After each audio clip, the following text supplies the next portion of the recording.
panda biang pura heyo kadon jingma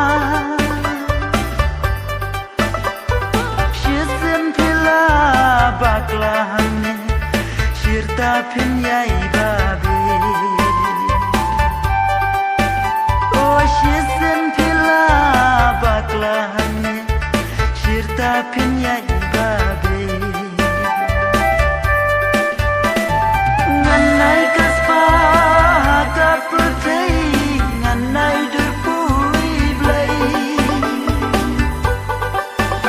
oh nganai kaspa ka putei nganai dur pui blai dang la iba kana nong kendong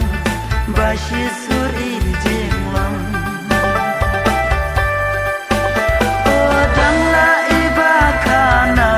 kendong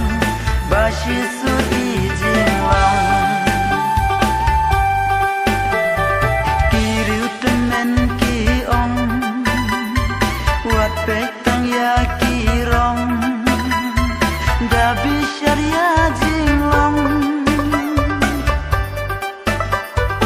namar bunsin kadur bhabriu